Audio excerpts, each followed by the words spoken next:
Good morning, students. Chapter number 10 of your English reader book is the Dandi March. Okay, so in this video, we are gonna discuss about the movement initiated by Mahatma Gandhi, that is the Dandi March. So let's start. The Dandi March triggered the movement called Civil Disobedience Movement, which was an important part of Indian freedom struggle.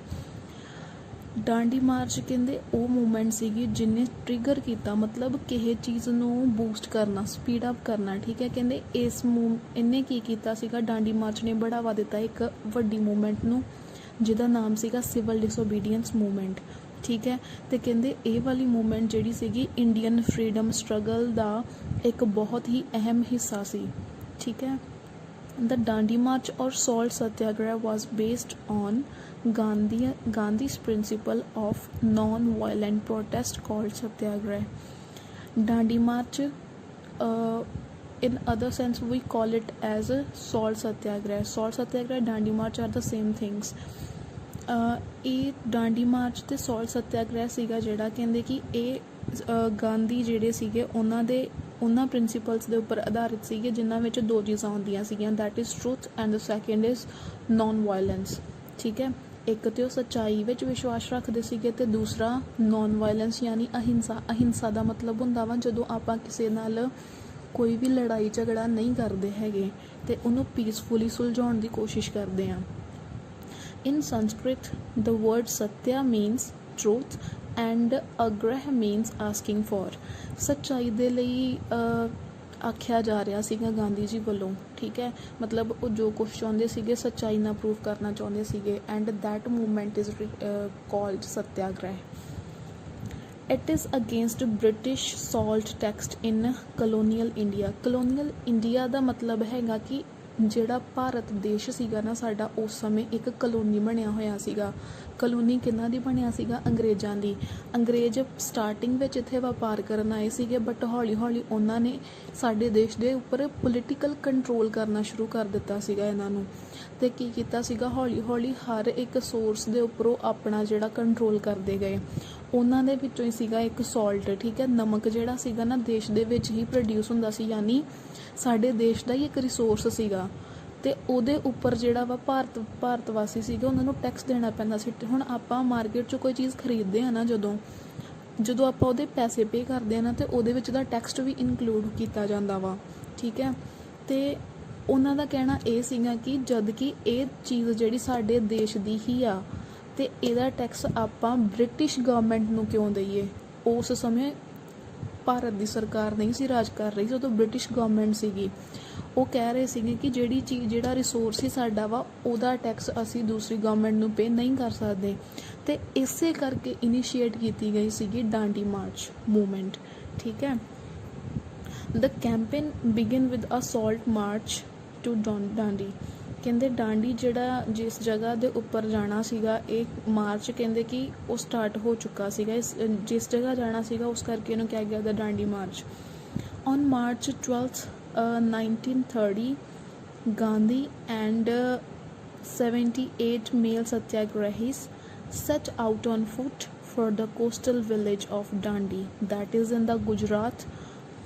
ਕਹਿੰਦੇ ਕਿ March 12 ਨੂੰ 1930 ਦੀ ਗੱਲ ਕਰਦੇ ਪਏ ਆ। ਕਹਿੰਦੇ ਉਦੋਂ ਗਾਂਧੀ ਜੀ ਦੇ ਨਾਲ ਉਹਨਾਂ ਦੇ 78 ਸੱਤਿਆਗ੍ਰਹਿ ਸੀਗੇ, ਮਤਲਬ ਉਹਨਾਂ ਦੇ ਨਾਲ ਜਿਹੜੇ ਇਸ ਮੂਵਮੈਂਟ 'ਚ ਪਾਰਟੀਸਪੇਟ ਕਰ ਰਹੇ ਸੀਗੇ ਸਟਾਰਟਿੰਗ ਵਿੱਚ। ਕਹਿੰਦੇ ਉਹਨਾਂ ਨੇ ਉੱਥੋਂ ਚੱਲਣਾ ਸਟਾਰਟ ਕਰ ਦਿੱਤਾ। ਕਿੱਧਰ ਵੱਲ ਨੂੰ? ਡਾਂਡੀ ਇੱਕ ਪਿੰਡ ਸੀਗਾ ਜਿਹੜਾ ਕਿ ਇੱਕ ਕੋਸਟਲ ਏਰੀਆ ਸੀ। ਕੋਸਟਲ ਏਰੀਆ ਜਿਹੜਾ ਸਮੁੰਦਰੀ ਇਲਾਕਾ ਹੁੰਦਾ ਆ। ਠੀਕ ਹੈ, ਐਂਡ ਇਹ ਜਗ੍ਹਾ ਜਿਹੜੀ ਹੈ ਗੁਜਰਾਤ ਦੇ ਵਿੱਚ ਆ। ਠੀਕ ਹੈ, over 390 kilometres from the starting point at Sabarmati ashram. ਅਤੇ ਕਹਿੰਦੇ ਕਿ ਸਾਬਰਮਤੀ ਆਸ਼ਰਮ ਜਿਹੜਾ ਸੀਗਾ ਨਾ, ਡਾਂਡੀ ਮਾਰਚ ਸਟਾਰਟ ਉੱਥੋਂ ਹੋਇਆ, ਇਹ ਸਟਾਰਟਿੰਗ ਪੁਆਇੰਟ ਸੀਗਾ, ਅਤੇ ਜਿਹੜੀ ਉਹਦੀ ਐਂਡਿੰਗ ਹੋਈ that is in the village Dandi. All right, over 1 lakh people join this movement. ਅਤੇ ਮੰਨਿਆ ਜਾਂਦਾ ਕਿ 1 ਲੱਖ ਦੇ ਕਰੀਬ ਇਸ ਮੂਵਮੈਂਟ ਨੂੰ ਜਿਹੜਾ ਲੋਕਾਂ ਨੇ ਜੁਆਇਨ ਕੀਤਾ ਸੀ ਉਸ ਸਮੇਂ।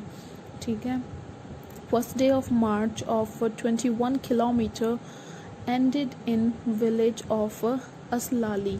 ਅਸਲਾਲੀ ਨਾਂ ਦੇ ਪਿੰਡ ਦੇ ਵਿੱਚ ਕਹਿੰਦੇ ਕਿ ਪਹਿਲਾ ਦਿਨ ਜਿਹੜਾ ਸੀਗਾ 21 ਕਿਲੋਮੀਟਰ ਤੱਕ ਇਹ ਮਾਰਚ ਚੱਲੀ ਸੀ ਤੇ ਅਸਲਾਲੀ ਵਿਲੇਜ ਦੇ ਵਿੱਚ ਜਾ ਕੇ ਇਹ ਐਂਡ ਹੋਈ ਸੀ। Where Gandhi ji spoke to the crowd of about 4000 people ਤੇ ਉਸ ਜਗ੍ਹਾ ਦੇ ਉੱਪਰ ਅਸਲਾਲੀ ਪਿੰਡ ਜਿਹੜਾ ਸੀਗਾ ਉੱਥੇ ਜਿਹੜੇ ਗਾਂਧੀ ਜੀ ਸੀਗੇ ਉਹਨਾਂ ਨੇ ਕੀ ਕੀਤਾ ਸੀਗਾ 4000 ਲੋਕਾਂ ਨੂੰ ਸਪੀਚ ਦਿੱਤੀ। ਠੀਕ ਹੈ, ਇਸ ਮੂਵਮੈਂਟ ਦੇ ਬਾਰੇ। March halted at many villages.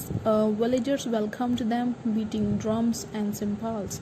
ਕਹਿੰਦੇ ਮਾਰਚ ਜਿਹੜੀ ਸੀਗੀ ਉਹ ਚੱਲ ਰਹੀ ਸੀਗੀ। ਠੀਕ ਹੈ, ਮਾਰਚ ਮੀਨਸ ਜਿਹੜੀ ਉਹ ਕਰਾਊਡ ਚੱਲਦਾ ਜਾ ਰਿਹਾ ਸੀ।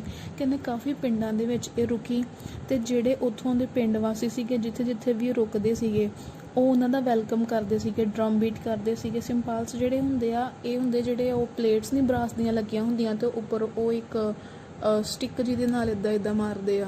ਠੀਕ ਹੈ, ਇੱਕ ਉਹ ਇੰਸਟਰੂਮੈਂਟ ਹੁੰਦਾ, ਮਿਊਜ਼ੀਕਲ ਇੰਸਟਰੂਮੈਂਟ, ਬਰਾਸ ਦੀਆਂ ਪਲੇਟਸ ਲੱਗੀਆਂ ਹੁੰਦੀਆਂ ਉਹਦੇ ਉੱਪਰ। ਕਹਿੰਦੇ ਇਹਨਾਂ ਨੂੰ ਬੀਟ ਕਰਕੇ ਜਿਹੜਾ ਉਹਨਾਂ ਦਾ ਸਵਾਗਤ ਕੀਤਾ ਗਿਆ। Gandhi ji gave speeches to tell people why the salt tax was inhuman and salt satyagraha was essential.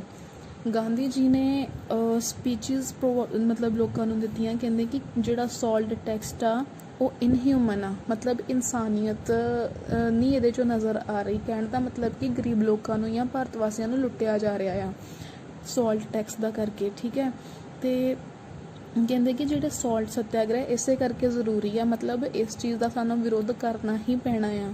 ਠੀਕ ਹੈ, villagers provide food to satyagrahis and a place to wash and rest.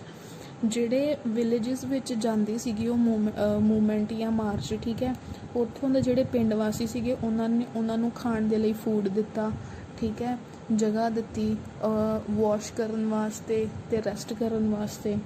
ਵਿਲੇਜਰਸ gave donations and registers as new satyagrahis. Many officials resign there jobs. ਜਿਹੜੇ ਵਿਲੇਜਰਸ ਸੀਗੇ ਉਹਨਾਂ ਨੇ ਕਈ ਤਰ੍ਹਾਂ ਦੇ ਉਹਨਾਂ ਨੂੰ ਡੋਨੇਸ਼ਨ ਪੈਸੇ ਦਿੱਤੇ, ਜਿਸ ਚੀਜ਼ ਦੀ ਵੀ ਉਹਨਾਂ ਨੂੰ ਲੋੜ ਸੀਗੀ ਉਸ ਸਮੇਂ। ਠੀਕ ਹੈ, ਅਤੇ ਆਪਣੇ ਆਪ ਨੂੰ ਵੀ ਉਸ ਮੂਵਮੈਂਟ ਵਿੱਚ ਇਨਕਲੂਡ ਕਰਦੇ ਗਏ ਐਜ਼ ਅ ਸੱਤਿਆਗ੍ਰਹੀਸ। ਠੀਕ ਹੈ, ਮੈਨੀ ਓਫੀਸ਼ੀਅਲਸ ਹੁੰਦੇ ਆ ਜਿਹੜੇ ਵੱਡੀਆਂ ਪੋਸਟਾਂ ਦੇ ਉੱਪਰ ਲੋਕ ਲੱਗੇ ਹੁੰਦੇ ਆ।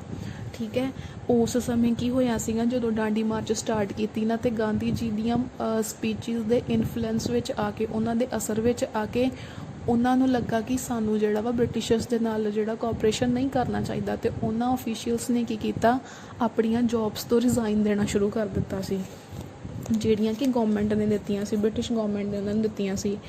To end cooperation with British rule. ਅਤੇ ਇਹ ਜੋਬ ਜਿਹੜੀਆਂ ਰੈਜ਼ੀਗਨੇਸ਼ਨ ਦਿੱਤੇ ਜਾ ਰਹੇ ਸੀਗੇ ਉਹ ਇਸੇ ਕਰਕੇ ਕਿ ਉਹ ਜਿਹੜਾ ਉਹਨਾਂ ਨਾਲ ਕੋਆਪਰੇਟ ਨਹੀਂ ਸੀ ਕਰਨਾ ਚਾਹੁੰਦੇ ਬ੍ਰਿਟਿਸ਼ਰਸ ਦੇ ਨਾਲ। Gandhi ji said if we are sensible enough say goodbye to government jobs if it is of judge or a peon। Gandhi ji ਨੇ ਕਿਹਾ ਸੀਗਾ, ਕਹਿੰਦੇ ਕਿ ਜੇ ਅਸੀਂ ਸਿਆਣੇ ਹੈਗੇ ਆ ਕੁਛ ਹੱਦ ਤੱਕ, ਅਤੇ ਕਹਿੰਦੇ ਕਿ ਸਾਨੂੰ ਜਿਹੜਾ ਵਾ ਇਹਨਾਂ ਗੌਰਮੈਂਟ ਜੋਬਸ ਨੂੰ ਜਿਹੜਾ ਗੁੱਡ ਬਾਏ ਕਰਨਾ ਚਾਹੀਦਾ, ਇਹਨਾਂ ਦਾ ਬਾਈਕਾਟ ਕਰਨਾ ਚਾਹੀਦਾ ਆ, ਭਾਵੇਂ ਕੋਈ ਜੱਜ ਲੱਗਾ ਆ ਅਤੇ ਭਾਵੇਂ ਕੋਈ ਪੀਐਨ ਲੱਗਾ ਹੋਇਆ। ਠੀਕ ਹੈ, say no for paying taxes, keeping titles or sending children to official schools। ਹੋਰ ਕੀ ਗੱਲ ਉਹਨਾਂ ਨੇ ਕਹੀ ਇਸ ਸਮੇਂ, ਕਹਿੰਦੇ ਕੋਈ ਵੀ ਟੈਕਸ ਆ ਤੁਸੀਂ ਫਾਲਤੂ ਕੋਈ ਪੇ ਨਹੀਂ ਕਰਨਾ ਹੈਗਾ ਇਸ ਗੌਰਮੈਂਟ ਨੂੰ। ਠੀਕ ਹੈ, ਕੋਈ ਟੈਕਸ ਨਹੀਂ ਤੁਸੀਂ ਪੇ ਕਰੋਗੇ। ਅਤੇ ਜਿਹੜੇ ਟਾਈਟਲਸ ਦਿੱਤੇ ਗਏ ਸੀਗੇ, ਜਿੱਦਾਂ ਰਵਿੰਦਰ ਨਾਥ ਟੈਗੋਰ ਨੂੰ ਦਿੱਤਾ ਗਿਆ ਸੀਗਾ, ਮਹਾਤਮਾ ਗਾਂਧੀ ਨੂੰ ਵੀ ਦਿੱਤਾ ਗਿਆ ਸੀ। ਠੀਕ ਹੈ, ਇਸ ਟਾਈਟਲਸ ਜਿਹੜੇ ਦਿੱਤੇ ਗਏ ਸੀਗੇ ਸਰ ਦਾ ਜਿਵੇਂ ਦਿੱਤਾ ਜਾਂਦਾ ਆ, ਉਵੇਂ ਦੇ ਟਾਈਟਲਸ ਜਿਹੜੇ ਆ ਇਹਨਾਂ ਨੇ ਤਿਆਗਣੇ ਸ਼ੁਰੂ ਕਰ ਦਿੱਤੇ। ਠੀਕ ਹੈ, sending childrens to official schools. ਅਤੇ ਜਿਹੜੇ ਗੌਰਮੈਂਟ ਦੇ ਸਕੂਲ ਸੀਗੇ ਉਹਨਾਂ 'ਚ ਜਿਹੜੇ ਬੱਚੇ ਜਾਂਦੇ ਸੀਗੇ ਅਤੇ ਉਹਨਾਂ ਨੇ ਕਿਹਾ ਸੀ ਆਪਣੇ ਬੱਚੇ ਵੀ ਉੱਥੇ ਨਾ ਭੇਜੋ। ਠੀਕ ਹੈ, ਅਤੇ ਇਸ ਤਰੀਕੇ ਨਾਲ ਸਰਕਾਰ ਦਾ ਇੱਕ ਮਤਲਬ ਉਹਨਾਂ ਨਾਲ ਸਹਿਯੋਗ ਨਹੀਂ ਕੀਤਾ ਗਿਆ, ਉਹਨਾਂ ਦਾ ਵਿਰੋਧ ਕੀਤਾ ਗਿਆ ਇਹ ਸਭ ਚੀਜ਼ਾਂ ਕਰਕੇ। ਠੀਕ ਹੈ, he said that there is nothing to fear or to give up about the war that is going to commence on tomorrow morning or earlier।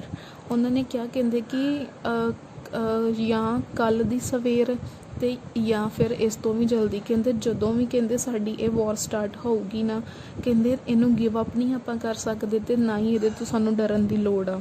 ਠੀਕ ਹੈ, if I am arrested before that time there are 10 other batches ready to complete the work that we begun। ਕਹਿੰਦੇ ਕਿ ਇਹ March ਜਿਹੜੀ ਮੈਂ ਅੱਜ start ਕੀਤੀ ਹੋਈ ਆ, ਗਾਂਧੀ ਜੀ ਕਹਿ ਰਹੇ ਆ, ਕਹਿੰਦੇ ਕਿ ਇਹਦੇ ਵਿੱਚ ਜੇ ਮੰਨ ਲਓ ਕਿ ਮੈਨੂੰ ਸਰਕਾਰ ਅਰੈਸਟ ਵੀ ਕਰ ਲੈਂਦੀ ਆ ਤੇ ਕਹਿੰਦੇ ਕਿ 10 ਬੈਚਿਸ ਹੁੰਦੇ ਨਾ, it just like a group, ਜਿੱਦਾਂ ਗਰੁੱਪ ਹੁੰਦੇ ਆ ਨਾ ਉਵੇਂ ਹੀ ਆਪਾਂ ਬੈਚਿਸ ਕਹਿ ਸਕਦੇ ਹਾਂ। ਕਹਿੰਦੇ ਇੱਦਾਂ ਦੇ 10 ਹੋਰ ਬੈਚਿਸ ਆ ਜਿਹੜੇ ਆਪਾਂ ਕੰਮ ਸਟਾਰਟ ਕੀਤਾ ਉਹ ਪੂਰਾ ਕਰ ਸਕਣਗੇ ਜੇ ਮੈਨੂੰ ਅਰੈਸਟ ਕਰ ਵੀ ਲਿਆ ਜਾਂਦਾ ਆ। ਠੀਕ ਹੈ।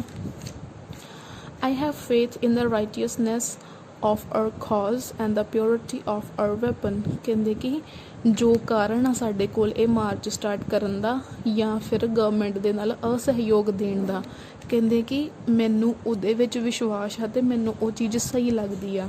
ਕਹਿੰਦੇ ਕਿ ਸਾਡਾ ਜਿਹੜਾ ਹਥਿਆਰ ਉਹਨਾਂ ਦਾ ਕੀ ਸੀਗਾ, ਨੋਨ ਵਾਇਲੈਂਸ ਅਤੇ ਸੱਚਾਈ। ਠੀਕ ਹੈ, ਟਰੁੱਥ। ਕਹਿੰਦੇ ਇਹ ਜਿਹੜੇ ਸਾਡੇ ਵੈਪਨਸ ਅਤੇ ਇਹਨਾਂ ਦੇ ਵਿੱਚ ਪਿਓਰਿਟੀ ਆ, ਵੇਅਰ ਦਾ ਮੀਨਸ ਆਰ ਕਲੀਨ। ਕਹਿੰਦੇ ਕਿ ਜਿਸ ਤਰੀਕੇ ਨਾਲ ਆਪਾਂ ਇਹ ਮੂਵਮੈਂਟ ਚਲਾ ਰਹੇ ਹਾਂ, ਕਹਿੰਦੇ ਉਹ ਬਿਲਕੁਲ ਸਾਫ਼ ਸੁਥਰੀ ਆ। Their God is undoubtedly present with our blessings। ਅਤੇ ਕਹਿੰਦੇ ਕਿ ਇਹਦੇ ਵਿੱਚ ਕੋਈ ਸ਼ੱਕ ਨਹੀਂ ਆ ਕਿ ਪਰਮਾਤਮਾ ਵੀ ਜਿਹੜਾ ਵਾ ਸਾਡੇ ਨਾਲ ਇਸ ਮੂਵਮੈਂਟ ਦੇ ਵਿੱਚ ਸਾਡਾ ਸਾਥ ਦੇਵੇਗਾ। ਠੀਕ ਹੈ। ਅੱਗੇ ਉਹ ਕੀ ਗੱਲ ਕਰਦੇ ਆ ਸੱਤਿਆਗ੍ਰਹੀ ਬਾਰੇ। ਆ ਸੱਤਿਆਗ੍ਰਹੀ whether free or incarcerated is even victorious। ਇੱਕ ਸੱਤਿਆਗ੍ਰਹੀ ਜਿਹੜਾ ਹੁੰਦਾ ਨਾ, ਠੀਕ ਹੈ, ਜਿਹੜਾ ਸੱਤਿਆਗ੍ਰਹਿ ਦੇ ਵਿੱਚ ਪਾਰਟ ਲੈਂਦਾ, ਕਹਿੰਦੇ ਭਾਵੇਂ ਉਹ ਫਰੀ ਆ ਅਤੇ ਭਾਵੇਂ ਉਹ ਜੇਲ੍ਹ 'ਚ ਬੰਦ ਆ, ਕਹਿੰਦੇ ਆ ਇਜ਼ ਈਵਨ ਵਿਕਟੋਰੀਅਸ। ਕਹਿੰਦੇ ਕਿ ਜਦੋਂ ਉਹ ਸੱਤਿਆਗ੍ਰਹੀ ਬਣ ਗਿਆ ਨਾ ਅਤੇ ਇਹ ਸਮਝ ਲਓ ਕਿ ਉਹਦੀ ਜਿੱਤ ਜਿਹੜੀ ਬਿਲਕੁਲ ਤੈਅ ਆ, ਭਾਵੇਂ ਉਹਨੂੰ ਜੇਲ੍ਹ 'ਚ ਬੰਦ ਕਰ ਦਿੱਤਾ ਅਤੇ ਭਾਵੇਂ ਉਹ ਫਰੀ ਆ। ਠੀਕ ਹੈ। ਹੀ ਇਜ਼ ਵੈਨਕੁਇਸ਼ਡ ਓਨਲੀ। ਵੈਨਕੁਇਸ਼ ਦਾ ਮਤਲਬ ਹੁੰਦਾ ਕਿਸੇ ਨੂੰ ਹਰਾਉਣਾ, ਡਿਫੀਟ ਕਰਨਾ। ਠੀਕ ਹੈ। ਕਹਿੰਦੇ ਉਹ ਉਦੋਂ ਹੀ ਡਿਫੀਟ ਹੋਊਗਾ ਜਾਂ ਹਾਰੂਗਾ when he forsakes the truth and non-violence and turn a deaf ear to the inner voice। ਕਹਿੰਦੇ ਜਦੋਂ ਉਹ ਸੱਚਾਈ ਐਂਡ ਨੋਨ ਵਾਇਲੈਂਸ, ਅਹਿੰਸਾ ਨੂੰ ਤਿਆਗ ਦੇਵੇਗਾ ਅਤੇ ਬੋਲਾ ਹੋ ਜਾਏਗਾ ਆਪਣੀ ਅੰਦਰ ਦੀ ਆਵਾਜ਼ ਸੁਣਨ ਦੇ ਲਈ। ਕਈ ਵਾਰੀ ਹੁੰਦਾ ਨਾ ਕਿ ਸਾਨੂੰ ਅੰਦਰੋਂ ਫੀਲ ਹੁੰਦਾ ਵਾ ਕਿ ਇਹ ਚੀਜ਼ ਸਹੀ ਆ, ਬਟ ਆਪਾਂ ਬੋਲਦੇ ਨਹੀਂ ਗੇ, ਚੁੱਪ ਕਰ ਜਾਂਦੇ ਹਾਂ। ਆਪਾਂ ਕੀ ਕਰਦੇ ਹਾਂ, ਆਪਾਂ ਆਪਣੇ ਕੰਨ ਬੋਲੇ ਕਰ ਲੈਂਦੇ ਹਾਂ ਕਿ ਅਸੀਂ ਆਪਣੇ ਅੰਦਰ ਦੀ ਆਵਾਜ਼ ਨਹੀਂ ਸੁਣਨਾ ਚਾਹੁੰਦੇ। ਠੀਕ ਹੈ। ਕਹਿੰਦੇ ਉਹ ਇਨਸਾਨ ਡਿਫੀਟ ਹੋ ਸਕਦਾ ਜਿਹੜਾ ਅਹਿੰਸਾ ਨੂੰ ਅਤੇ ਸੱਚਾਈ ਨੂੰ ਛੱਡ ਦਿੰਦਾ ਆ ਅਤੇ ਆਪਣੇ ਅੰਦਰ ਦੀ ਆਵਾਜ਼ ਨਹੀਂ ਸੁਣਦਾ। ਠੀਕ ਹੈ। God bless you all. ਅਤੇ ਇੰਨੀ ਗੱਲ ਇੰਨਾ ਸਭ ਕੁਛ ਕਹਿ ਕੇ ਮਹਾਤਮਾ ਗਾਂਧੀ ਜੀ ਉਹਨਾਂ ਨੂੰ ਜਿਹੜਾ ਵਾ ਬਲੈਸਿੰਗਸ ਦਿੰਦੇ ਆ। ਠੀਕ ਹੈ। ਕਹਿੰਦੇ ਕਿ ਪਰਮਾਤਮਾ ਤੁਹਾਡੇ ਨਾਲ ਹੈ। Keep off all obstacles from the path in the struggle that begins ਟੂਮਾਰੋ।